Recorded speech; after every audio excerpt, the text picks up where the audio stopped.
من الشیطان الرجیم بسم اللہ الرحمن الرحیم۔ آج ہم جماعت داہم کی غزل نمبر 3 کا جائزہ لیں گے اور اس غزل کے شاعر کا نام ہے فراق گورکھپوری۔ غزل کی تشریح سے پہلے ہم غزل کا شعر نمبر 1 دیکھتے ہیں۔ کم ابھی گرچہ رسم و راہ نہیں، اب وہ پہلی تیری نگاہ نہیں۔ غزل کی تشریح کے دوران جس شاعر نے وہ غزل لکھی ہوتی ہے وہ ہم شاعر کا حوالہ دیتے ہیں۔ یہ جو غزل ہے غزل نمبر 3 یہ فراق گورکھپوری کی غزل ہے۔ فراق گورکھپوری نے نظمیں، غزلیں اور رباعیاں لکھی، لیکن ان کی زیادہ شہرت ان کی غزلوں کی وجہ سے ہوئی۔ یعنی کہ فراق گورکھپوری نے نظمیں بھی لکھی، غزلیں بھی اور رباعیاں بھی لکھی، لیکن زیادہ شہرت ان کو کہاں ملی تھی؟ غزلوں کی وجہ سے۔ ان کی شاعری میں ترقی پسندانہ سوچ کی عکاسی ملتی ہے۔ صداقت جذبات کے ساتھ ساتھ اشاریت، کیفیت اور زبان و بیان کا خاص انداز ان کی شاعری کی پہچان ہے۔ وہ استعاروں اور تشبیہوں کے ذریعے اپنے کلام میں ندرت پیدا کرتے ہیں۔ ان کے کلام کی جو خوبصورتی ہے اس میں انہوں نے جو ہے استعاروں اور تشبیہات کا استعمال کیا ہے، اور ان کا جو زبان و بیان ہے وہ خاص انداز میں ان کی شاعری ہے۔ اس شعر میں فراق گورکھپوری کی شاعرانہ فنکاری اپنے عروج پر ہے۔ یہاں وہ اپنی دلی کیفیت کا اظہار نہایت سادگی سے کرتے ہوئے کہتے ہیں کہ اگرچہ میرے تعلقات میرے محبوب سے انتہائی خوشگوار ہیں، اور وہ ہم سے اسی طرح ملتا ہے جیسے ہمیشہ ملتا تھا۔ بظاہر اس کی ملاقاتیں خلوص سے بھری ہوئی ہیں، لیکن اب شاعر کو محسوس ہو رہا ہے کہ اس کا محبوب اس سے کچھ ناراض دکھائی دیتا ہے۔ اس کی آنکھوں کو دیکھ کر اندازہ لگایا جا سکتا ہے کہ اب اس کے دل میں میری ذات کے لیے پہلی سی محبت اور جوش نہیں رہا۔ یعنی کہ شاعر کہتا ہے کہ محبوب بظاہر تو اس سے دلی کیفیت سے ملتا ہے، یعنی کہ وہ سادگی کا اظہار کرتے ہوئے یہ بھی کہتا ہے کہ میرا محبوب جو ہے وہ انتہائی خوشگوار کیفیت میں ملتا ہے، لیکن مجھے محسوس ہوتا ہے کہ اس کی آنکھوں میں وہ چمک نہیں ہے، یا اس کو وہ شوق نہیں رہا کہ وہ مجھ سے ملاقات کرے۔ یعنی کہ اس کے دل میں میری ذات کی پہلی سی محبت اور جوش نہیں ہے، یعنی محبوب کا ملنا اب رسمی سے لگتا ہے، یعنی کہ وہ جو تعلقات ہیں وہ جسٹ رسمی سے لگ رہے ہیں۔ اب اس نے بے وفائی کا مظاہرہ کرنا شروع کر دیا ہے۔ شاعر کو اپنے محبوب کی بے رخی بالکل بھی پسند نہیں ہے۔ اسے ڈر ہے کہ کہیں میرا محبوب کہیں مجھ سے جدا نہ ہو جائے، کیونکہ اس کی آنکھوں میں پہلی سی محبت نہیں ہے، یعنی کہ اب وہ پہلی تیری نگاہ نہیں ہے، کم ابھی اگرچہ رسم و راہ نہیں، یعنی کہ کہتے ہیں کہ اگر بے شک ملاقات تو ہے، لیکن وہ پہلی سی اس کی آنکھوں میں وہ محبت نہیں ہے۔ شعر نمبر 2 کی تشریح دیکھتے ہیں۔ شعر نمبر 2 دیکھتے ہیں۔ غم بھی ہے جزوِ زندگی، لیکن زندگی عشق اور آ نہیں ہے۔ شاعر اس شعر میں کہتا ہے کہ جن لوگوں پر زندگی امتحان، آزمائش اور دکھوں کے پہاڑ توڑ دیتی ہے، وہ ہمیشہ کے لیے اداس اور غمگین ہو جاتے ہیں۔ شاعر کے نزدیک غم زندگی نہیں بلکہ زندگی کا حصہ یعنی جزو ہیں۔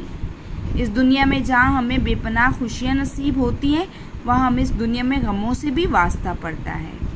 غم اور خوشی زندگی کا حصہ ہیں۔ تو شاعر کہتا ہے کہ زندگی جو ہے وہ جو امتحان اور دکھ اور آزمائشیں ہوتی ہیں وہ جو ہے دکھوں کا پہاڑ توڑ دیتی ہیں زندگی پر، اور وہ ہمیشہ کے لیے جو غم ہوتے ہیں وہ انسان کو اداس کر جاتے ہیں، لیکن یہ غم زندگی نہیں ہے بلکہ زندگی کا حصہ ہے، اور غم ہی نہیں بلکہ خوشیاں بھی جو ہے وہ بھی زندگی کا حصہ ہیں۔ شاعر ہمیں غموں کا مردانہ وار مقابلہ کرنے کا پیغام دے رہے ہیں۔ ہمیں غموں سے دل برداشتہ یعنی کہ اداس و پریشان نہیں ہونا چاہیے، بلکہ ان کا مردانہ وار مقابلہ کرنا چاہیے۔ یہ اتنے اہم نہیں ہے کہ اپنی زندگی سمجھ کر پوری زندگی غم کے سہارے گزار دی جائے۔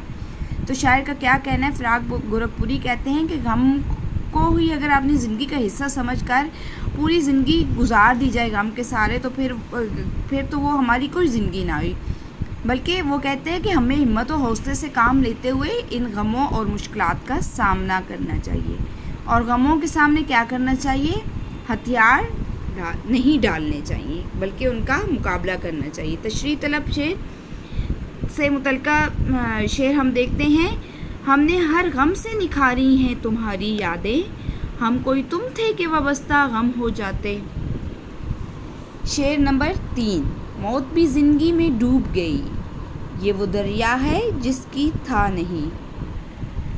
اس شعر میں شاعر زندگی کے غموں کا ذکر کر رہا ہے، اور اس شعر میں شاعر نے کیفیت تضاد کا ذکر بڑی خوبصورتی سے کیا ہے۔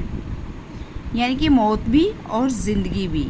اس کو کیا ہے، اس میں صنعت تضاد ہے، یعنی موت اور زندگی. شاعر اس شعر میں زندگی کو دریا سے تشبیہ دے رہا ہے، یعنی زندگی کو گہرائی میں جا کر کوئی نہ جان سکا، اور زندگی اس قدر گہری ہے کہ موت بھی اس میں فراموش ہو جاتی ہے. زندگی کے غم انسان کو مایوس کر دیتے ہیں، اس کا دل اس دنیا سے اچاٹ ہو جاتا ہے. غم اس کی ساری طاقت جو ہے وہ چھین لیتے ہیں اور وہ مایوسی کا شکار ہو جاتا ہے. تو شاعر کیا کہہ رہا ہے؟ شاعر کہہ رہا ہے کہ جو زندگی ہے اس کو دریا سے تشبیہ دے رہا ہے، اور زندگی جو ہے وہ گہرائی میں جا کر، زندگی کو گہرائی میں جا کر ہی وہ جان سکا ہے، اور زندگی اس قدر گہری ہوتی ہے کہ موت بھی اس میں جذب ہو جاتی ہے. زندگی کے غم انسان کو ہمیشہ مایوس کر دیتے ہیں اور اس کا دل غموں سے اچاٹ ہو جاتا ہے، اور غم اس کی جو طاقت ہے وہ بھی چھین دیتے ہیں اور وہ مایوس ہو جاتا ہے. ان زندگی کے غموں کا اس پر اس قدر اثر ہوتا ہے کہ موت کا غم بھی اس پر کوئی اثر نہیں رکھتا. یعنی کہ زندگی کے غم اس پر اتنے اثر انداز ہو جاتے ہیں کہ موت بھی اس پر کوئی اثر نہیں رکھتی ہے، نہ ہی کوئی اہمیت رکھتی ہے. زندگی اس قدر تلخ ہو چکی ہے کہ موت کا ڈر بھی اس میں ڈوب گیا. یعنی کہ زندگی کی جو مشکلات ہیں، وہ کڑواہٹیں، وہ اس سے اتنی تلخ ہو گئی ہے زندگی کہ موت سے بھی وہ نہیں گھبراتا، وہ بھی اس میں موت کا ڈر بھی ڈوب گیا ہے. شاعر اسے ایسے جینے سے موت کو بہتر سمجھتا ہے. وہ کہتا ہے کہ ان غموں سے، ان تکلیفوں سے موت اچھی ہے. وہ زندگی کے کرب کو موت کے کرب سے بڑھ کر سمجھتا ہے. وہ کہتا ہے کہ موت کا کرب کچھ بھی نہیں ہے جو زندگی کا کرب ہے. شعر نمبر 4 دیکھتے ہیں. ہے یہ دنیا عمل کی جو لاہ گاہ، میکدہ اور خانقاہ نہیں. شاعر کہتا ہے کہ اگر انسان کو دنیا میں زندہ رہنا ہے اور اس سے معاشرے میں کوئی بلند مقام حاصل کرنا ہے تو اس سے مسلسل جد و جہد کرنی ہوگی. یہ دنیا عمل کی جگہ ہے، عمل کا میدان ہے، اور عمل سے ہی آخرت کا فیصلہ ہے. اس سے متعلقہ شعر کیا ہے؟ عمل سے زندگی بنتی ہے، جنت بھی جہنم بھی. یہ خاکی اپنی فطرت میں نہ نوری ہے نہ ناری ہے. فراق گورکھپوری کہتے ہیں کہ دنیا مسلسل عمل کی جگہ ہے، کوئی شراب خانہ نہیں ہے. میکدہ ہے شراب خانہ. تو کیا ہے؟ یہ دنیا عمل کی جگہ ہے جہاں انسان بے خود ہو کر بیٹھ جائے، اور نہ ہی کوئی خانقاہ ہے کہ وہاں بیٹھ کر اللہ اللہ کرے. کہ یہ دنیا کوئی خانقاہ بھی نہیں ہے کہ بیٹھ کر اللہ اللہ کرے، اور نہ ہی کوئی شراب خانہ ہے. اور وہ کہتے ہیں کہ اگر وہ نہ ہی کوئی خانقاہ ہے کہ وہاں بیٹھ کر اللہ اللہ کرے اور اس دنیا کو ہی ترک کر دے، یعنی کہ دنیا سے ہی رابطہ منقطع کر کے اس کو خانقاہ سمجھ کر دنیا کو ترک کر دے. اسلام نے ترک دنیا سے منع فرمایا ہے. اسلام نے کیا کہا ہے کہ دنیا سے بالکل ترک تعلق نہیں ہو جانا. اس دنیا میں رہ کر اپنے فرائض کی ادائیگی کے ساتھ ساتھ اللہ کو یاد کرنے کا حکم دیا ہے. یعنی کہ دنیا میں رہ کر اپنے فرائض جو ادا کرنے ہیں وہ ادا کریں، اور اس کے ساتھ ساتھ اللہ کو یاد کریں. اور اسلام نے یہ منع فرمایا کہ دنیا سے بالکل ترک ہو جائے. زندگی غم اور خوشیوں دونوں کا مجموعہ ہے، اور دونوں کو ساتھ لے کر چلنے کا نام ہے. یعنی کہ زندگی اور جو غم ہے، زندگی جو ہے وہ غم اور خوشیوں دونوں کا حصہ ہے، اور دونوں کو ساتھ لے کر چلنا ہے. یہ نہیں ہے کہ اگر غم مل گئے ہیں تو غموں کو لے کر ہی اپنی زندگی گزار دی جائے. زندگی ایک طرف عبادات اور دوسری طرف معاملات کا بھی نام ہے.